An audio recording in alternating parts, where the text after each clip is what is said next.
Tonight, the big strike, natural gas, and the technology that has found the motherlode of energy right under the United States. If you're concerned about pollution, if you're concerned about CO2 emissions, if you're concerned that this country imports 2/3 of its oil, then at the end of the day, you have to say, I need an alternative. And the only scalable answer to that is natural gas. But the government and environmentalists are concerned that drilling for gas may poison drinking water. At the time they drilled them, the water turned black, and it's still black. It never cleared up, and that's been 5-6 years ago. Plus, is it workman's comp? A new maneuver to claim concussions in the NFL are injuries on the job, as one woman crusades for her failing husband. I've grown to accept that this isn't Ralph anymore, you know. My Ralph is gone. We'll bring you the news tonight on Dan Rather Report.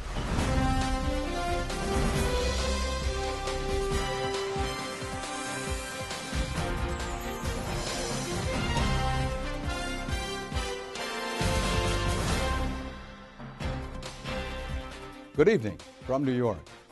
It's being called a revolution in the production of American energy. The United States is on the verge of one of the largest domestic drilling booms in recent history, but not just for oil, also for natural gas. Technological advances in drilling for gas are allowing the United States access to vast, previously unreachable reserves found deep underground, reserves which the industry says could supply the United States for 100 years. It's called hydraulic fracturing, or fracking for short. Groups such as the Sierra Club and the Environmental Defense Fund have all backed natural gas as a so-called bridge fuel to help the United States move away from coal and oil and toward renewable energy like wind and solar. But other environmental groups and the Obama administration are raising questions about how this process might endanger drinking water supplies. But first, what is fracking and how does it work? There are many companies that have a lot riding on this new technology, but none more than Chesapeake Energy and the man who runs it, an Oklahoman who was born with oil in his blood, but now promotes what he says is a greener, cleaner fuel. We now have a low-carbon, affordable, abundant pathway away from dirty coal and from dangerous oil. Okay? Aubrey McClendon is selling a new vision for America's energy future. He may sound like an environmental activist, but his job is as a billionaire gas man, as in natural gas. He's the CEO of Chesapeake Energy, the second largest producer of natural gas in the United States. We have a number of employee issues to talk about here. But McClendon is a 21st century energy executive, as comfortable talking about CO2 as he is about BTUs. If you're concerned about pollution, if you're concerned about CO2 emissions, if you're concerned that this country imports 2/3 of its oil, and a lot of that oil comes from places in the world that have people that don't agree with our way of life, then at the end of the day, you have to say, I need an alternative to a worse environment, and I need an alternative to imported oil. And the only scalable answer to that is natural gas. And that's in the United States. And when it comes to believing that the United States could be a leader in natural gas, McClendon is considered something of a visionary. He comes from a long line of oilmen with deep roots in the red soil of Oklahoma. His great-uncle was a governor and a U.S. senator and founded the Kerr-McGee Oil and Gas Company. Please welcome Aubrey McClendon. But McClendon was determined to strike out on his own and co-founded Chesapeake Energy, buying up gas leases 21 years ago with a $50,000 investment and 10 employees. Because natural gas reserves, we believe, are distributed broadly across the globe. He bet that new technology and good old-fashioned American innovation could tap gas reserves most people ignored. And it's a bet that has paid off handsomely. Chesapeake Energy is now worth close to $30 billion, and McClendon has built a massive corporate headquarters that covers 50 acres of prairie in Oklahoma City. We're an American success story. We have had some ups and downs, no doubt about it, but we have been at the forefront of this charge that our natural gas industry, this independent natural gas industry, has led in terms of reinventing the process by which we find and produce natural gas and therefore energy in our country. And they are not alone. Oklahoma City is Wall Street for a new generation of American natural gas companies. And the energy industry has helped this one-time cowtown keep unemployment low and power through the worst economy since the Great Depression.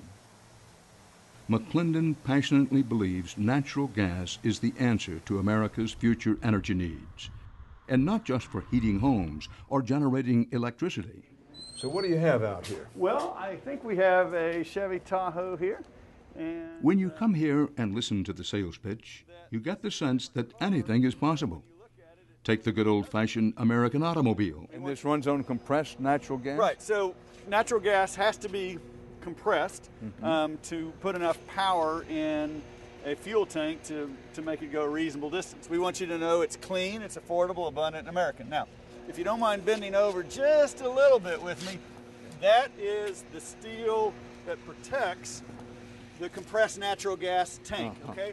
Currently, the Honda Civic GX is the only car manufactured in the U.S. that runs on natural gas. Where do you put the gas in? Show you. But most cars can be converted, and McClendon envisions a future in which we're as likely to drive to a station to fuel up solely on natural gas as to tap into our own home heating supply.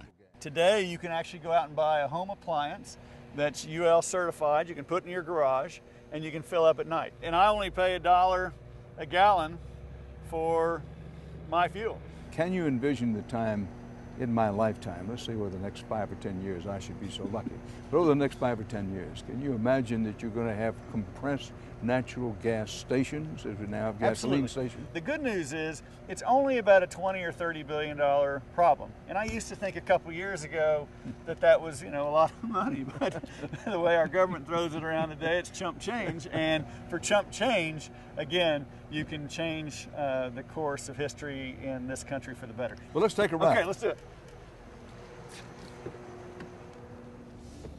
We are being powered right now by natural gas made in the U.S., clean, affordable, abundant, and, in my opinion, the future of this country. According to McClendon, natural gas is key to America's energy security. Not only does it burn cleaner than coal and oil, it can also be produced right here at home. Compared with Saudi Arabia or Iran and their oil, how much natural gas do we have? We have discovered in the United States twice as much energy equivalent power measured in BTUs as Saudi Arabia has in oil. So Saudi Arabia claims to have 250 billion barrels of oil reserves. There's some debate about that. We believe we've discovered twice that equivalency in the U.S. in natural gas. Well, you're not telling me, are you, that the United States, when it comes to natural gas, is the Saudi Arabia of natural gas? I'm not telling you that. I'm telling you we're twice the Saudi Arabia of natural gas. Just a few years ago, the natural gas reserves were thought to be in permanent decline. But this past December, the United States surpassed Russia to become the #1 producer of gas in the world. What changed all that was a common gray rock, shale. Shale is the most abundant rock on the planet of the sedimentary types of rocks. Way more abundant than sandstone and limestones, which are the traditional oil and gas reservoirs. Think of shales as the kitchen of the oil and gas industry. It's where it's made. And then over time, the oil and gas gets expelled from this organic rich shale. And then it gets trapped in conventional faults and seals and areas like that. And that's what the industry's been trying to find for the past 100 years, is to look for where it's been expelled. Now we go to the source. So all of the shale gas plays in the United States? That source is not hard to find. Sarah Banasak is with the American Petroleum Institute, an organization focused on oil in the 20th century, but one that is now talking about natural gas as America's new energy frontier. And the Texas-Louisiana border that we talked about, the Haynes. There are 26 known major shale formations, or plays as they're called in the oil field, spread across the United States. Until just a few years ago, most of the world's natural gas supply came from sandstone and limestone, while shale was thought to be too difficult and too expensive to produce. If you go back just a handful of years, what you see is we were in a period of relatively flat production, rising imports, and our reserves had fallen precipitously in the 80s and were just holding flat in the 90s. Well, I read from time to time about the phrase, we're in the middle of a, quote, shale gale. What does that mean? Well, I think people have been surprised by how the production of natural gas from this kind of formation has really taken off. And it's had an impact on the United States. So what shale gas has done is contributed heavily to kind of a renaissance in gas production in this country. Now we have turned production upward and imports are down. And this is very important, particularly at a time like this, because these are real jobs, real economic activity in this country, real revenues for government by producing these resources here in the United States. Well, too strong or not to say we're in a period of revolution when it comes to shale gas? I think it's a revolution. It needs to be understood in context, but absolutely it's a revolution. But the real revolution is in the technology that is now allowing us to access these vast reserves found in shale rock. This fossil right here looks, you can really see. In truth, geologists have always known there was gas in shale, which can sit more than a mile or two underground. The problem was how to get at it. On this particular well, the TD, or total depth, is going to be 12,500 feet. David Leopold manages gas wells on the Barnett Shale in Fort Worth, Texas for Chesapeake Energy.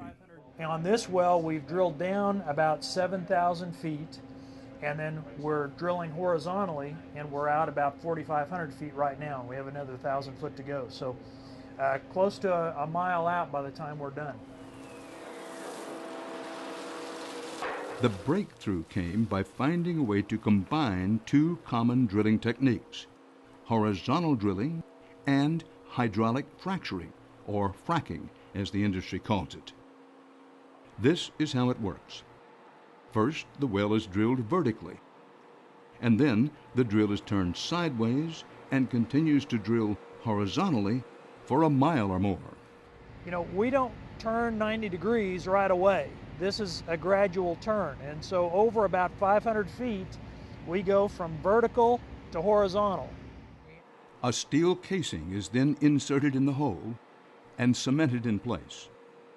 Next, electrical charges are sent down and detonated to create small holes in the casing in preparation for the well to be fracked.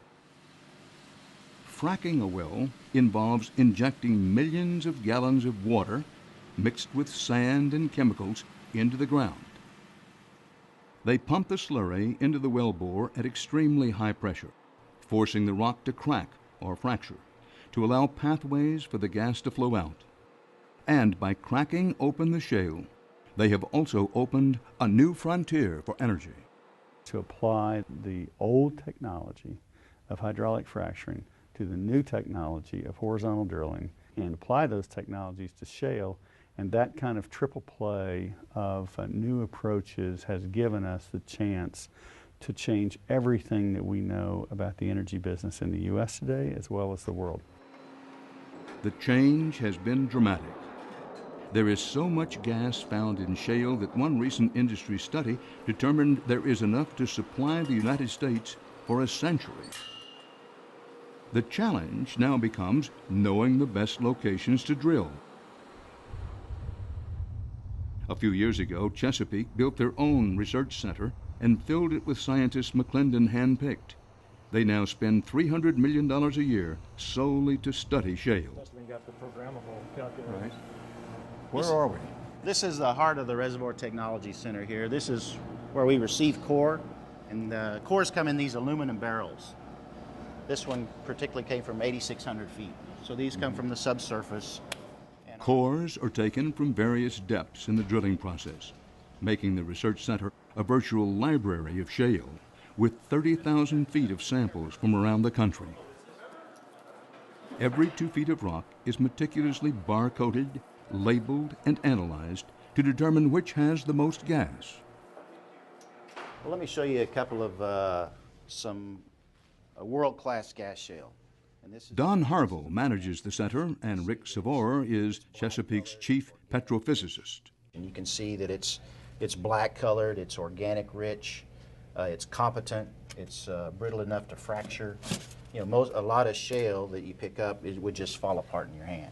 And you can see how competent that is. Oh, it's pretty heavy. Yeah. Generally, the darker the color of the rock, the better quality. But being such a dense rock, the process of determining its true value and ultimately where to place a well requires highly advanced research and weeks of analysis. For much of the 20th century, you had people who were not trained engineers, just might go out and look at the roll of the land and say, give me a hole here, boys. Yeah. They didn't have the ability to see below the surface. They did not. So with this technique I was talking about, if you just penetrate a oil or gas reservoir, just chiseling the rock until it came to something that was permeable, and then all of a sudden it blew up. And blow it did. Nitroglycerin, the most powerful known commercial explosive in the world. Nearly twice. Oil companies punched holes wherever they thought this might happen. Success! A gusher, producing thousands of barrels of oil a day. Natural gas also came spewing out of the wells, but it was then considered a byproduct that was of so little value that it was often burned off in the field. What a difference technology makes. Using 3D seismic technology, geophysicists can look thousands of feet below the surface and pinpoint exactly where the natural gas is embedded, shown in the bright colors on this map. And then they precisely drill for what they call the sweet spot. We lead in the technology, the new technology of the horizontal drilling. That's correct. Right? Others catching up are not so fast. Well, others are trying. Again, this was brought to you by a couple of dozen American natural gas companies, and we're focused on America. Now, the world has taken notice. Our company has sold an interest in our shale plays to Statoil, a Norwegian company, BP, a British company, to Total, a French company. And so these big European and Asian and Russian players have all taken note of this and are prowling the United States, looking to buy an interest in properties or an interest in companies to learn how to take our expertise around the world. Thick interval. The Norwegian energy company Statoil has 10 geologists and engineers working alongside Chesapeake Energy employees in Oklahoma City. I'm going to start stimulating from here. They learn to evaluate shale and to locate and extract the gas. You can't really see the oil in here unless you put the methylene chloride is like a solvent, and so it draws the hydrocarbon up. Until very recently, many international energy companies didn't even bother to collect data about shale because it was widely considered to be a trash rock. Drilling companies from America and around the world are already leasing large areas of land in Europe and looking at fields in Asia and Africa for exploration. Expand for me a little bit how, in your judgment, that this new technique, well, not new technique, the new uses of the technique can change global politics. There's an unnatural concentration of power today in the OPEC countries as a result of the oil reserves that they have. And so I view that the world needs to declare itself on a path to free itself from the political and economic dominance that OPEC has over the world. And how do you do that? Well, you can build some windmills, you can put some solar panels up, but at the end of the day, that's not scalable. You can burn a lot of coal, but that defeats the decarbonization. The only thing that's clean, affordable, scalable, and is geographically distributed is natural gas. Well, you mentioned OPEC, which we're all concerned about and have been for a very long time, but take Russia, for example. Fairly recently, the Russians cut off, drastically reduced the natural gas going into Europe as a means of achieving their political objectives. How does it fit into the Europe Russia equation? It fits very nicely into allowing the Europeans to look to the Russians and say, never again. In 2006 and in January last year, Russia shut off natural gas supplies shipped through Ukraine in a dispute between the two countries that caused widespread energy shortages in more than a dozen countries in Europe.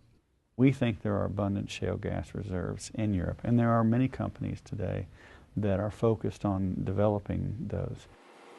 Unlocking new gas reserves requires large investments. According to one estimate, in the last 3 years alone, the industry has spent $100 billion on exploration. Ironically, continued development may depend on what the giants of the oil industry do with their enormous financial clout. You've heard it hundreds of times as I. Listen, big oil is in the business of oil. They're not going to let us go to natural gas.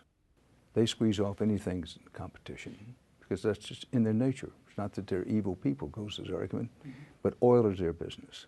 And they're going to squeeze off natural gas as best they can, the way they did electric automobiles and so forth, goes the argument. What do you think of that? I don't think that argument holds water.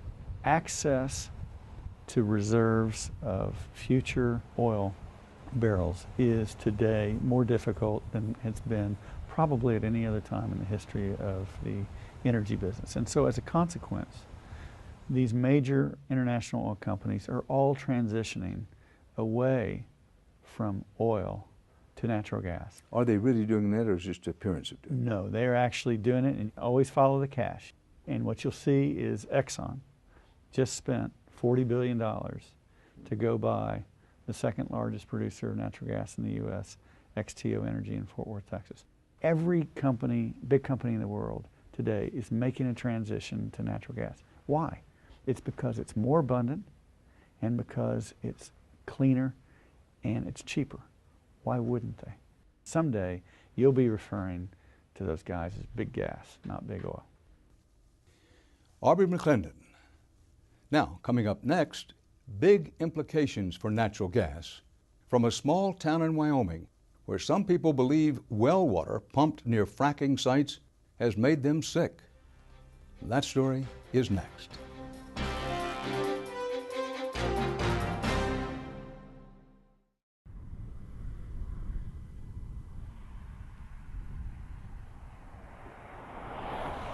They say Pavilion, Wyoming has a population of 165 people. Looking at the wide open spaces, you might think that's a little optimistic. Mother Nature has painted a beautiful landscape in this part of the state. At an elevation of more than 5,400 feet, Pavilion is surrounded by the Owl Creek and Wind River mountain ranges.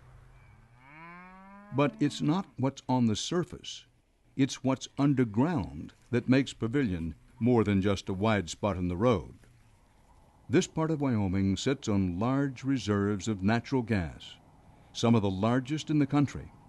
And like many other states, Wyoming has a law called split estate, meaning that landowners may own what's on the surface, but the mineral rights below ground can belong to someone else. So you will see scattered throughout the community production tanks, pipes, and gas wells nestled precariously close to homes. Come on, cows. Come on, cows. Jeff Locker and his wife Rhonda have lived and farmed here for more than 20 years. We were looking for farm ground, and it had excellent water, drinking water, and Wyoming's sort of a desert state, and to have good water is really an asset and valuable to a piece of property. But several years ago, the Lockers stopped drinking the well water on their farm after 2 gas wells were drilled within 500 feet of their house. At the time they drilled them, the water turned black, and it's still black. It never cleared up, and that's been 5-6 years ago. So the Lockers alerted Encana, the energy company that owns the gas wells. The company gave the Lockers $20,000 for a new filter system, hoping that would solve it. This filter, when we put it in, is pure white. This canister is clear. In about 3 days after changing this filter, this turns totally black. And you can see the black film inside there. Still, they were optimistic the filter would help. I was just so excited to have good water in the house where you just go to the sink and get a glass of water. But within 6 months of regularly drinking the filtered water, Rhonda started to have neurological problems, bone pain, and seizures. When I became so ill, the bone pain was very extreme in my legs and then in my tailbone. And as the weeks went by, it started to, like it was crawling up my spine. And eventually, you know, it went throughout the whole body. And things have progressed from there of becoming more ill, the seizures that have come on, the migraines, the continual feeling as if you have the flu. And the Lockers blame Rhonda's health problems on the chemicals used in hydraulic fracturing, or fracking. It requires millions of gallons of water pumped into a wellbore, along with a combination of sand and chemicals. It's the chemicals that they are most worried about. And the Lockers are not alone.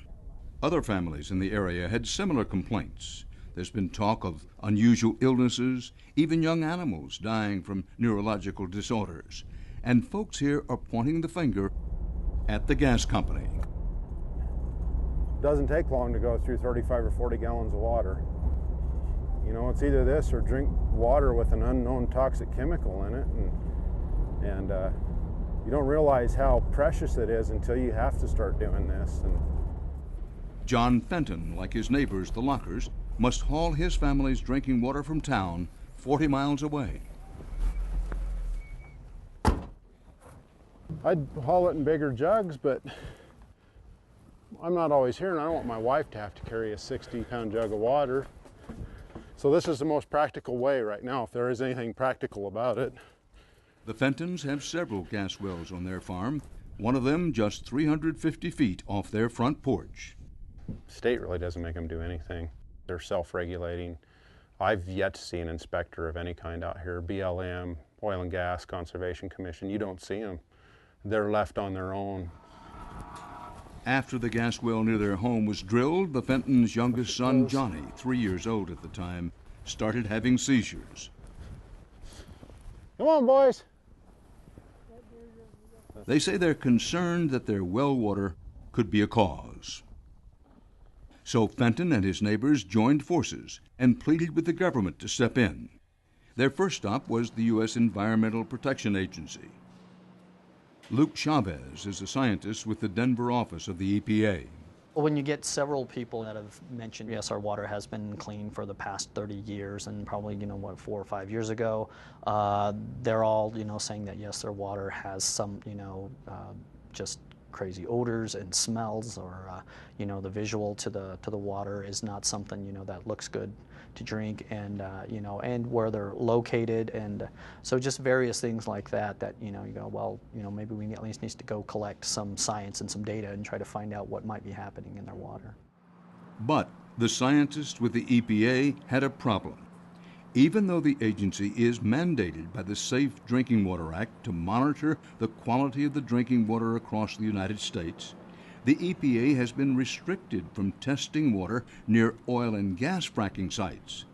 That's because the oil and gas industry had some help from Congress and the Bush administration. In the summer of 2005, Congress passed and President Bush signed the Energy Policy Act. In that bill was a provision that excludes oil and gas companies from the drinking water regulation. It is the only industry to have such an exclusion. But the Denver office of the EPA found a way to use the Superfund program to test several of the water wells in the Pavilion area. We're probably 500 feet from my domestic water supply. This is one of the wells. And preliminary testing found some of the wells, including the Lockers, to have what they call contaminants of concern. When the EPA tested the Fenton's well, they found 2 contaminants in their drinking water. These compounds of concern are things that aren't naturally occurring in the water. So it's not like arsenic or some of those other things that can be bad for you but can be found naturally. These are things that are introduced through human activity. We don't know what that is yet. But the only thing that we've seen out here is the oil and gas production and exploration. Didn't show any pesticides or herbicides or fertilizers. These are industrial chemicals. Just a short drive from the Fenton and Locker farms, the EPA also tested the well water of Lewis Meeks and found 4 contaminants of concern. But yeah, look at, wouldn't you like to have something like that in your yard? Lewis filled a tub to show us what his well water looked like. More water comes, the worse the smell it gets. The water had an oily sheen to it and a distinct odor. Smell like gas to me, you know. See that stuff suspended in there? And what would that be? You don't see that in water. Lewis also believes that the fracking of gas wells on his property is to blame. The EPA tested a total of 39 water wells in the Pavilion area and found that more than a quarter had traces of toxins. Where the chemicals came from officially is not known, but scientists say the natural gas wells could be a possible cause. If scientists can directly tie the toxins in the water to the gas drilling, make a direct connection, the implications could be enormous for the gas drilling industry. Over the last few years, several reports of contamination across the country have increased concerns about the environmental effects of drilling and that fracking chemicals may be getting into the water supply. This well is like thousands of wells all across Ohio, and they're... In Bainbridge, Ohio, an improperly drilled well contaminated groundwater and blew one home off its foundation. It lifted up and came back down. Your house? Our house. In Dimock, Pennsylvania, a creek was polluted by fracking fluids, killing fish, and a methane leak contaminated several water wells. Fears of similar incidents have caused strong opposition to drilling across the country. New York City has the world's largest unfiltered water supply. Whoa. This cannot be allowed to happen here. Critics of drilling in New York State started the Kill the Drill campaign after the state allowed drilling in the Marcellus Shale Formation, one of the nation's largest gas basins located near New York City's drinking water supply. We can't drink natural gas. Join the Kill the Drill campaign. That is the most alarming environmental news I've heard in a long time. Concerned that an accidental leak could contaminate New York City's drinking water, the New York City Council passed a resolution that called for a ban on gas drilling in the city's watershed areas.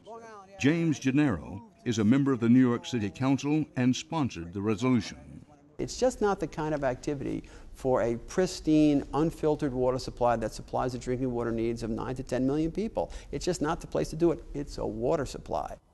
Under pressure from the City Council and environmental critics, Chesapeake Energy Corporation, which owns a large portion of the drilling rights in the area, has backed off from drilling near New York City's water supply. And that brings us back to Chesapeake Energy CEO Aubrey McClendon. We think that drilling in watersheds is safe and acceptable, and remember, every acre in America is inside a watershed. So we didn't want to put ourselves in a position of saying somehow drilling in a watershed is unsafe. That's not true. But we understand that the combination of the lack of quality of Marcellus underlying the New York City watershed and the natural concerns that people have downstream of that watershed are such that it was an easy decision for us to make to not try and develop those leases. But opponents of drilling still argue a promise not to drill could be reversed, and that other companies with leases may still be willing to drill.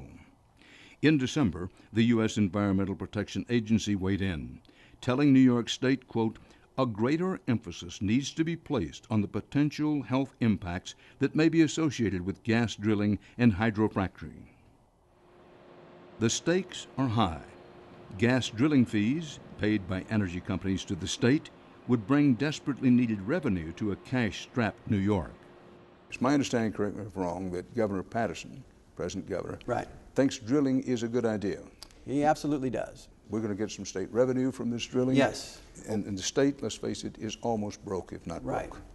Not an unusual circumstance in these times for any state. So let's pull back what we call on television the wide shot. Wouldn't it help to drill? Certainly it would help New York State, their fiscal picture, if we were to proceed. I don't think we should let our economic desperation get to the point where we're sacrificing the cities and the states' most precious and non-replaceable natural asset, which is New York City's drinking water supply, which is the jewel of New York City and New York State. The gas industry insists fracking is a safe technology. Hydraulic fracturing has been around for about 60 years. It's been used well over 1 million times. Lee Fuller is a lobbyist and a vice president with the Independent Petroleum Association of America. On the whole, if you look at the history of hydraulic fracturing, it's been a very, very soundly regulated and environmentally carefully controlled technology. But some in Congress aren't convinced. Colorado Representative Diana DeGette has co-sponsored legislation to regulate hydraulic fracturing under the EPA's Safe Drinking Water Act. The states regulate the fracking technique itself, but they don't necessarily regulate what's going into the groundwater in those states. And the other problem is that, of course, the reason we have this National Safe Drinking Water Act is groundwater can migrate from state to state. So you might have a table between Colorado and Utah or Colorado and Wyoming. That's why you have to have a national standard. The legislation would require the energy companies to disclose what chemicals are used in the fracking process. All those chemicals are in very, very small concentrations. They are kept within the wellbore. They're not released into the environment. This material is available, but there's a certain portion of the mixture that is an intellectual property right, and it's a property right for the companies that provide those chemicals. They spend a lot of money developing the specific mixtures, and the mixtures change depending upon where they're using it.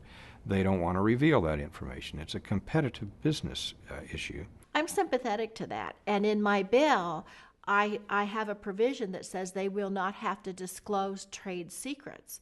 But if we have harmful chemicals that are being added to that fracking fluid, even in small amounts, and if they're contaminating the groundwater, that's a problem, and we need to deal with it. If there's nothing harmful in the fracking fluid, then the industry has nothing to worry about. And I often say, I don't know why they're protesting so much if there's really nothing wrong with this fracking fluid. The oil and gas industry is against federal regulation and says there is no proof of contamination of drinking water from fracking. But some public health officials say that's because, up to this point, there has been no formal scientific study to document if exposure to fracking fluids could make people sick. Dr. Daniel Teitelbaum is a toxicologist with the Colorado School of Public Health. We've seen complaints, a lot of complaints. The problem that we have is that there is no organized program to collect the cases, to analyze them, to put the data together, and to try to understand whether in fact there is illness directly due to the exposures. Dr. Teitelbaum has studied chemicals used in the oil and gas industry for 40 years and has served as a consultant for the EPA. We don't know a great deal about the proprietary materials, but we do know some things. We know that in the past they've used diesel fuel. We know that in the past they've used various kinds of arsenicals. We know that they've used borates. All of these are toxic materials. They're toxic to the central nervous system, they're toxic to the liver, they're toxic to the skin, they cause respiratory problems. But we can't say that a particular material is likely to cause a particular outcome because we don't know what's in the material that's being used. We know a fair amount about what's coming up the well. We don't know what's going down. What do you think, Pard? But back on their Wyoming ranches, the Fentons and their neighbors say trying to make their case to Encana, the energy company that owns the wells, has been overwhelming. You know, we go to a little town meeting in here where there might be 50 or 60 residents, and here comes Encana, and they got a half a dozen attorneys that sit down with them. Well, hell, we can't even afford an attorney, you know. We've got another new expense now of hauling our drinking water that's going to cost us probably $150, $200 a month just to haul damn water here so we can drink. Encana turned down a request to be interviewed for our story, but sent us this written statement, quote, As a member of the community with employees living and working in the area, we are as concerned about Pavilion's water quality as our neighbors. That's why Encana continues to work with and offer assistance to the EPA to promote sound science that will bring factual information forward to help shed light on these important issues. We remain fully committed to a resolution for all involved, unquote. Across the country, some 35,000 wells are being fracked each year, a number that is expected to rise in the coming months. And despite oil and gas industry assurances that the process is harmless, critics contend the proposed federal regulation is long overdue. Congresswoman Diana DeGette. I think this is an industry that in the late 1990s and the early part of this century got used to pretty much doing whatever it wanted to do. And I don't think that they like being regulated. They don't want additional regulations. And a lot of the folks I've talked to say, well, we say there's nothing wrong, so therefore you shouldn't regulate us. And of course, that's not how it works. Because of the problem with their water, the Lockers have considered selling their farm, but decided they just could not leave their home of more than 20 years. The only way we could probably sell it is if we separated the house off and abandoned it and sold the farm ground to somebody that's established in farming and wanted to buy the ground. It's an excellent farm. It produces beautiful alfalfa, and well, couldn't sell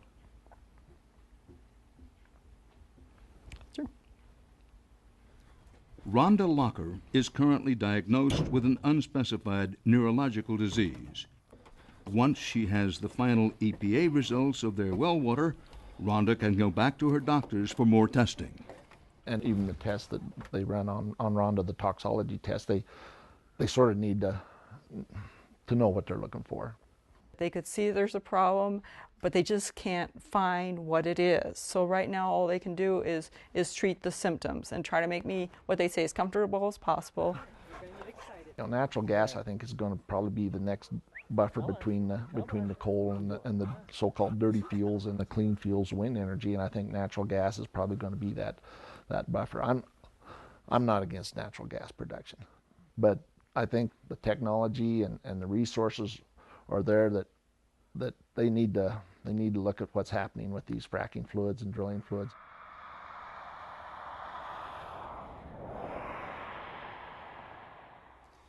Jeff Locker in beautiful Pavilion, Wyoming. Now, here's some important footnotes to this story. First, the EPA's final results from the Pavilion wells will be released in late May, but the Environmental Protection Agency has much bigger plans for studying so-called fracking. The agency announced in March a nationwide study that will look at the health and environmental effects of hydraulic fracturing. The gas industry is objecting to the breadth of the study, which could ultimately lead to regulation and a possible repeal of the industry's exemption from the Safe Water Drinking Act. Now up next here, football, concussions, and now the court. So stay with us.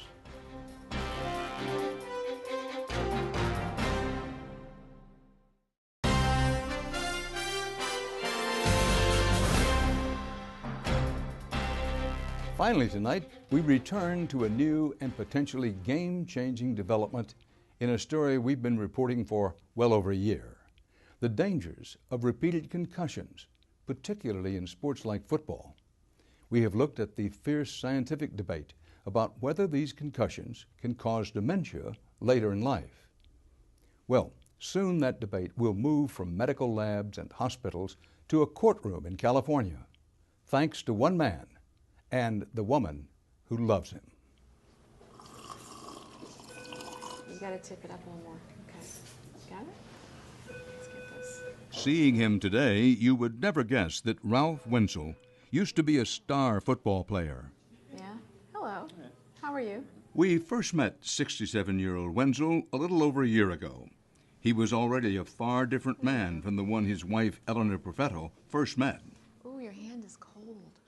Ralph is the laid-back California dude, you know, nothing bothered him. He'd go with the flow, always relaxed, always happy.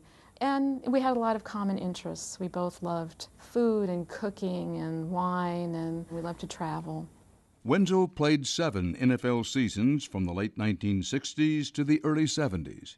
He and Eleanor were looking forward to growing old together, but they started to notice problems. Losing things. You know, I can't even tell you how many times he lost his checkbook, and so he stopped having a checkbook. Worried, Eleanor took him to a neurologist who asked if Wenzel ever had a concussion as a player. And Ralph's response to, "Have you ever had a concussion?" was more than I could count. And he said, "Well, you were ever like out cold?" And he said, "Oh yes." He said, I do remember at least one time when I was knocked out. I was out for a little while, came to, got back in the game and continued to play, and was running in the wrong direction on the field, and that was when he was taken off the field because he was that disoriented." Doctors told Eleanor they believed a lifetime of hits to the head led to the way Ralph is now. Number 62. Who was number 62? You were number 62. That's you. Ralph isn't really able to speak in sentences anymore. I mean, he verbalizes and sound comes out, but it's kind of nonsense words. Every once in a while you catch a word that actually is a word, but most of the time it's very difficult. We're trying to do... I came to California and I brought with me 2 people. I don't know. I don't remember a time when I did that. What did we do there? You're left just smiling and nodding, and you respond to his gestures, and if he starts laughing, then you start laughing. I don't know. I don't know the name Gail. I only know Gail that works here. Could it be the Gail that works here? With Ralph unable to speak for himself, Perfetto has had to be his voice.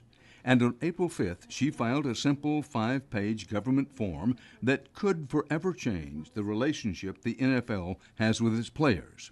It's a workman's compensation claim filed in California, where there's a provision in state law that considers such claims very broadly. Wenzel's claim lists his occupation as football player.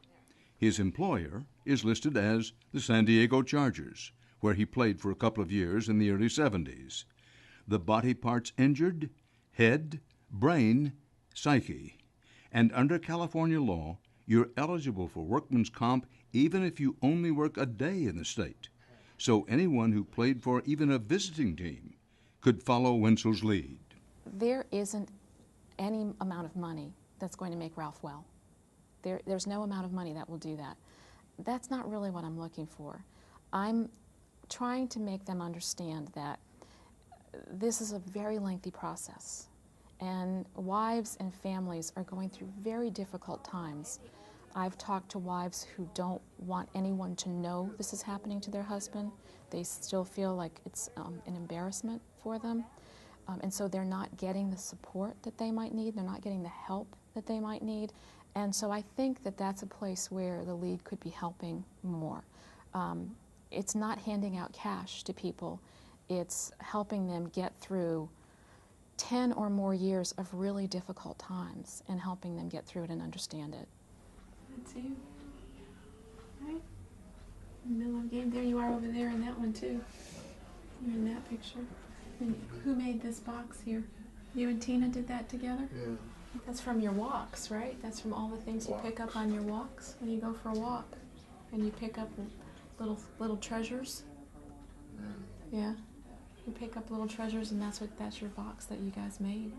You know, I mean, I don't think that every wife that's in my situation should have to learn everything that I learned from scratch.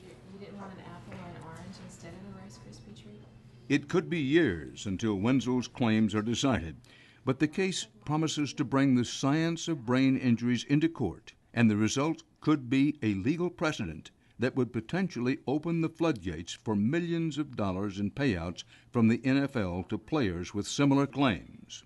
Ralph isn't the Ralph that I married. He's not the Ralph that people knew. And, you know, there are still days when you see his sweet personality, but there's some days when he's throwing a table across the room. And that's not something Ralph would have ever done. You know, that's just not his personality. So I've grown to accept that this isn't Ralph anymore, you know. My Ralph is gone, you know. So that's just like anyone else who loses a loved one. It's very painful when it happens, and you go through that loss, but you come out of the other end of it eventually.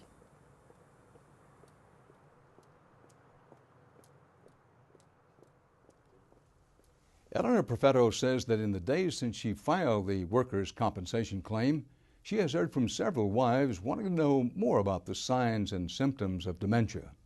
She listens to their questions and fears, knowing what it's like to suspect that something is wrong, that a beloved husband's heroics on the gridiron might have exacted a heavy toll. And that's our program for tonight. From New York, for HDNet, Dan Rather reporting. Good night.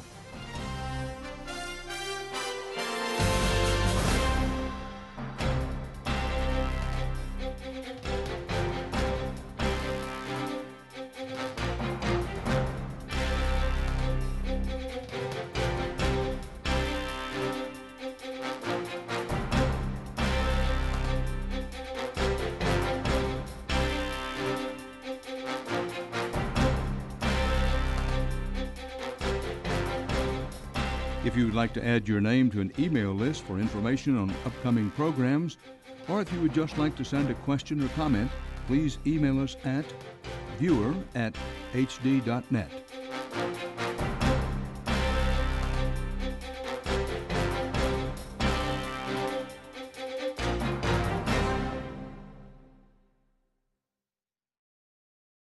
Also for natural gas. Technological advances in drilling for gas are allowing the United States access to vast, previously unreachable reserves found deep underground. Reserves which the industry says could supply the United States for 100 years. It's called hydraulic fracturing, or fracking for short. Groups such as the Sierra Club and the Environmental Defense Fund have all backed natural gas as a so-called bridge fuel to help the United States move away from coal and oil and toward renewable energy, like wind and solar. But other environmental groups and the Obama administration are raising questions about how this process might endanger drinking water supplies. But first, what is fracking and how does it work? There are many companies that have a lot riding on this new technology, but none more than Chesapeake Energy and the man who runs it, an Oklahoman who was born with oil in his blood, but now promotes what he says is a greener, cleaner fuel. We now have a low-carbon, affordable, abundant pathway away from dirty coal and from dangerous oil. Okay? Aubrey McClendon is selling a new vision for America's energy future. He may sound like an environmental activist, but his job is as a billionaire gas man, as in natural gas. He's the CEO of Chesapeake Energy, the second largest producer of natural gas in the United States. We have a number of employee issues to talk about here. But McClendon is a 21st century energy executive, as comfortable talking about CO2 as he is about BTUs. If you're concerned about pollution, if you're concerned about CO2 emissions, if you're concerned that this country imports 2/3 of its oil, and a lot of that oil comes from places in the world that have people that don't agree with our way of life, then at the end of the day you have to say, I need an alternative to a worse environment and I need an alternative to imported oil, and the only scalable answer to that is natural gas. And that's in the United States. And when it comes to believing that the United States could be a leader in natural gas, McClendon is considered something of a visionary. He comes from a long line of oilmen with deep roots in the red soil of Oklahoma. His great-uncle was a governor and a U.S. senator and founded the Kerr-McGee Oil and Gas Company. Please welcome Aubrey McClendon. But McClendon was determined to strike out on his own and co-founded Chesapeake Energy, buying up gas leases 21 years ago with a $50,000 investment and 10 employees. Because natural gas reserves, we believe, are distributed broadly across the globe. He bet that new technology and good old-fashioned American innovation could tap gas reserves most people ignored. And it's a bet that has paid off handsomely. Chesapeake Energy's now worth close to $30 billion.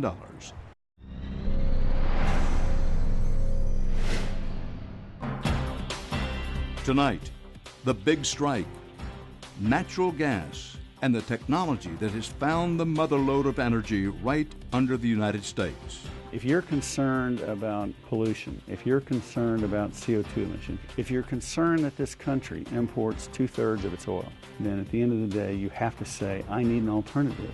And the only scalable answer to that is natural gas. But the government and environmentalists are concerned that drilling for gas may poison drinking water. At the time they drilled them, the water turned black, and it's still black. It never cleared up, and that's been 5-6 years ago. Plus, is it workman's comp? A new maneuver to claim concussions in the NFL are injuries on the job, as one woman crusades for her failing husband. I've grown to accept that this isn't Ralph anymore, you know. My Ralph is gone. We'll bring you the news tonight on Dan Rather Report.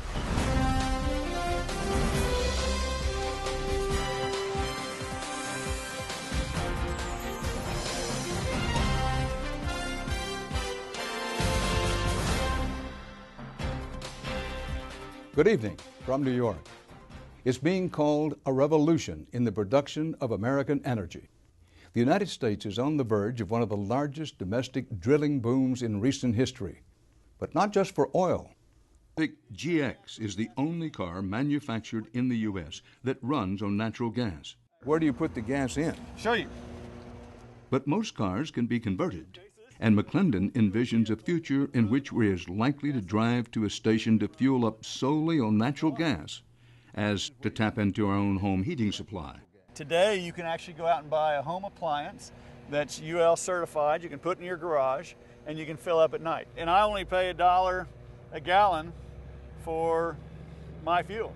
Can you envision the time in my lifetime, let's say over the next 5 or 10 years, I should be so lucky, but over the next 5 or 10 years, can you imagine that you're going to have compressed natural gas stations as we now have gasoline stations? The good news is it's only about a $20 or $30 billion problem. And I used to think a couple years ago that that was, you know, a lot of money, but the way our government throws it around today, it's chump change. And for chump change, again, you can change the course of history in this country for the better. Well, let's take a ride. Okay, let's do it. We are being powered right now by natural gas made in the U.S., clean, affordable, abundant, and, in my opinion, the future of this country. According to McClendon, natural gas is key to America's energy security. Not only does it burn cleaner than coal and oil, it can also be produced right here at home.